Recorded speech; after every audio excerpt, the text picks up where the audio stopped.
So, hey everybody. Thank you for watching. So, hope you can either rate, subscribe, comment, leave leave more comments also below the video, so that we can get more discussions going. So, today's discussion is about Shadow Paladins.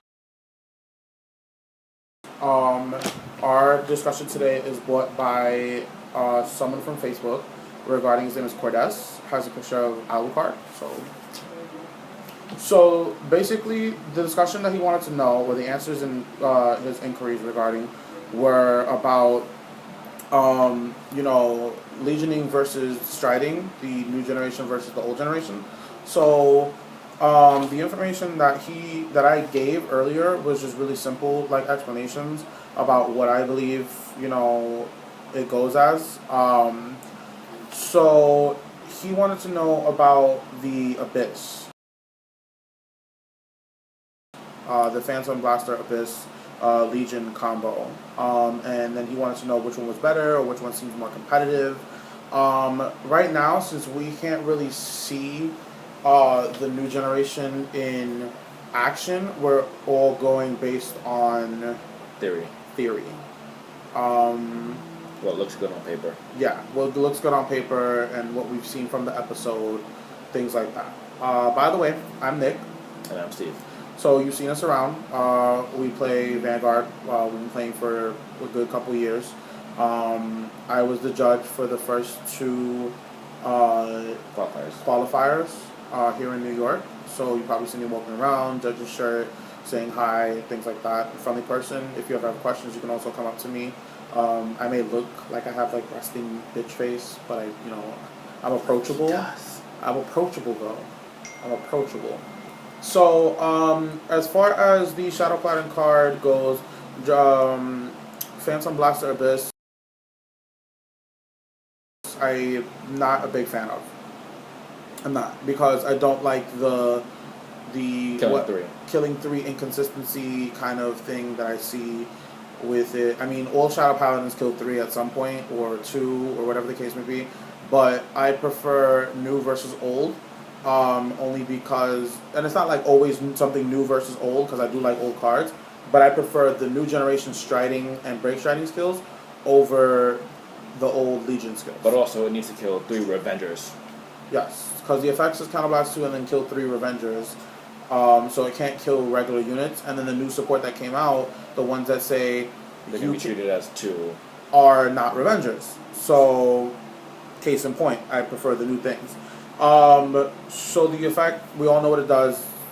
On the turn, it also legions. That's another drawback. It can only do it once on the turn that it legions, unless you ride another one and legion again. But it can only do it once. So if you don't re-ride and legion again, you can't kill another 3 by counterblasting 2 and restand. All you get is once. That's it. And you can only restand once. You can't use the effect over again. So that's another kind of sucky part that I really don't like about it. The new card, Sovereign Dragon, Clamorsword Dragon, has a really good skill. And amongst the term, what we're going to be calling break striding. So, break striding is basically when you stride over a G3 unit and it gets a skill. Like, in this case, Sovereign Dragon skill is counterblasting 1, calling a unit from the deck of G1 or less. So, being the fact that it calls a card a G1 or less, it's really good. As I said earlier in the comments, playing a new deck kind of like this would have you edit it more so that it contains more G1s. If you play the GOAT from it was a promo and then it was reprinted in the extra booster. If you use the GOAT, it's the top 5 searcher. You counterblast 1, put it into the soul, search the top 5, look for a G3, add it to your hand. So you can probably get away with running either 7 or 6 if you're really, really lucky like that. 6 G3s. Because there's also the Stride Enabler cards. So you can also toss those, those are 7k G1s. We call them Stride Enablers, because it does allow you to stride. All cards allow you to stride, but this allows you to stride by just ditching itself only 1 card. Because when you ditch it, it counts as +2 in its grade, making it a G3 that you can toss for the cost of striding. Yep. So in this case, I prefer new versus the old because I like Clarence Sword's ability to thin the deck out for nothing but triggers or mostly triggers, so it increases your ratio of triggers you might get. I also enjoy the fact that it calls a unit and gives it 2K. And there's a combination that you can use. A combination that Steven had referred to earlier was an older card. So this is where older cards come in. Yeah, like the Swordbreaker Angel. She's a 6K G1 that once you call from the deck, you Soul Blast 1 to draw a card. So you Soul Blast 1, you draw a card. Now, there are other people who know the effects of Sovereign Black Dragon or Geyser Dragon, which is the strat also seen in the episode. And forgive the lighting, that's my laptop, because I'm reading all this. Even though I know the effects, I just want to make sure I know what I'm reading. Because sometimes you forget or just... Yeah. So not you, but in general. No. Yeah, in general, everybody forgets. So Sovereign Black Dragon or Geyser Dragon skill basically says that you Counter Blast 1, you Soul Blast 1. So now in cases like Swordbreaker Angel, if you're playing that, you might want to play it in moderation. Don't go playing 4 because you can stride and like bring one out every turn and draw extra cards. Because you're going to blast away your soul, and now you're not going to be able to use Aura Geyser Dragon unless you either call out of the unit or you use that draw trigger. What's the draw trigger in the new Ren? Yes. It's a draw trigger that's like Margot from Royal Paladins, where you can throw it into your soul and give something 3K. So, or you could use Nightmare Painter. Or Nightmare Painter, but that's really bad because it's a G1 6K that takes a card out of your hand and you're losing cards in your hand. And that's more for like if you want to like cross ride, because that's basically what it was used for, to cross ride without cross riding. Although now that new break ride's out, everybody wants to play that. So yeah, you would want to play it first so that you can break ride and get the skill. Yeah. So overall, you may want to play that in moderation. So Aura Geyser Dragon says Counter Blast 1, Soul Blast 1, unflip a copy of himself, and kill 2 units. Now the new units that came out were the starting Vanguard and a G1 that allows you to use them as tributes of 2 instead of 1. So when you kill it, it counts as 2 rather than 1. This is another thing that I like. You can use that in the new set stuff. With the new set stuff, you can't use it with Revengers because it's not a Revenger. So it doesn't work. Hell, you can throw in Nildahana. Yeah, and just kill 1 and draw 2 and like get power and draw like the nuts. Like it works better. So regarding the whole situation that it goes like that, I prefer the new set stuff.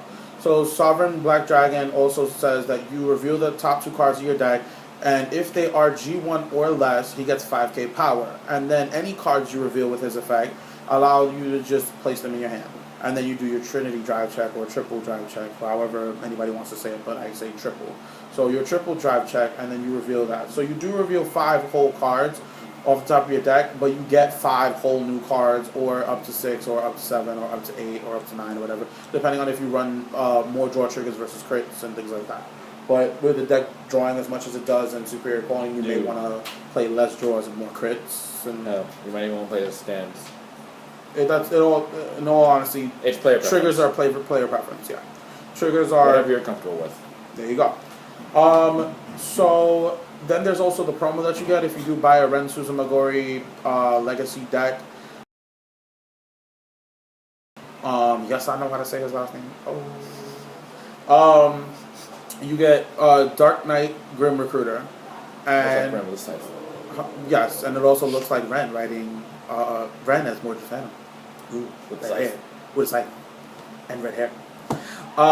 His ability says when he attacks and it hits, you can search your deck for a G1, call it to a Vanguard circle. Again, more calling G1 support. So calling G1 support is always good. I like it. It's free. And it's a threat. Do your opponent do I let him hit? Do I let him get a G1? Do I not let him hit? Do I guard it out? It's 26k, it has a triple drive check. It's a threat, and it's a very good card, and it's a promo. So you only get 1 for every Suzumagori Ren box you buy. Some of you might want to be all like pretty and hollow out your deck and be a hollow whore. Go ahead. I'm done. I'm done. So if you really just want to buy 4, you'll get 4. Well, I think 4, because every single card comes, one of every single card comes hollow. So if you really want to buy 4, you'll get 4 Grim Recruiter, and you can play that. But you know, he's kind of like a 2 of, so you may just want to buy 2 and get it. And maybe if you want to be fancy 3, but 3, but I'd still say 2. 2. No, I'd rather just play 2. So then going to the other card. But then again, that's our opinion of it. Yeah, this is just all of our own opinions. Everybody has their own opinions. So like I said, comment below things that you'd rather say. We love input. Also, give us more topics for our next videos. Dark Dragon Phantom Blaster Diablo is a generic stride. You do not need a blaster in your heart to use any of his effects. You can buy the deck and throw him in anything. Friggin' awesome card. I like its effect. Even if it does kill 3, it does a lot to your opponent, and it also kind of breaks even because you don't technically need to kill 3 with his effect. You only need to kill 2. Yeah, if you have the cards that say the starter or Sharon. Yeah, that count as 2. He's amazing. David. The starter is David. David. There you go. They're amazing. They do that, and you don't need Revengers. You don't have to do specific Revengers because there's or witches or anything. There's no Revenger that says, kill me. Yeah, there's no Revenger that says kill me and I count as 2. You know, that would be great, but they never thought of this until now. So yeah, that's where you go. So he gets 10k crit by counterblasting 1 and choosing a face-down copy, and you need 2 face-up cards in your stride zone. So when you flip up a copy of him, there are 2, so you can stride once and then stride him the second time around, unflip, and you get his skills. He gets 10k crit and auto. When he attacks, you can choose to kill 3 of your units. If you do kill 3 of your units, or in this case 2, with the skills, you can kill them, and then your opponent needs to choose 2 of his units and kill them. If he kills them, he can guard from his hand. If he or she chooses not to retire units on his side of the field of 2, they cannot guard, and from their hand. Although it doesn't matter anyway because there's no really big interceptors that can intercept at like the level that he's attacking at, other than Jewel Knights, and that would only leave room for 1 trigger if he's attacking unboosted. Because unless you run 2 when you decide to do 2. No, it would still be only 1. Because it's 15 and 15, which is 30, putting you at 41, and he's attacking at 36 with crit, unboosted. So if he attacks and you choose not to kill anything, you're leaving room for 1 trigger, so you're basically leaving it so that you pray that he's dry, which have to change. Sometimes it might be. Sometimes it might you can get lucky. You could get lucky. So overall, for this first topic, this is what we think, and this is how we think. My preference is new. So I don't know what your preference is. Oh, my preference is new too. So preference over. I never liked Blaster Avenger. So over this. Although, Phantom Blaster. This is amazing. He is great. Not so much. Amazing. Not so much. And your Avenger deck? No. Any? Because you can splash him. That's the one thing we forgot to mention. You can splash him in any Revenger deck because his ability as a Legion Mate says, all you got to do is place him, counterblast 1. He's not even a Legion Mate. It's just when you call him. Yeah, no. Yeah. No, I said he is the Legion Mate. Or did I say? I don't know. Whatever. Point is you counterblast 1, retire a unit. He's free, and it's, well, not free, but it's very light on its cost. And counterblast 1. And you just need a Revenger. So it's not like you need a Revenger Abyss, which would have been really dramatic, but he's really good.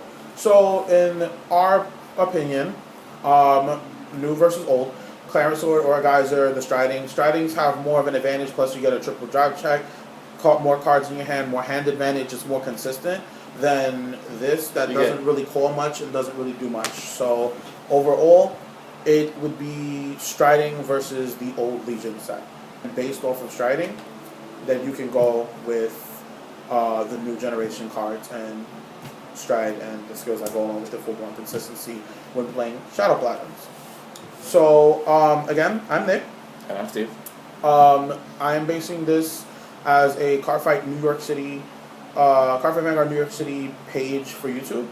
So again, comment, rate, subscribe below, and just give us your comments, and we'll see you on our next discussion.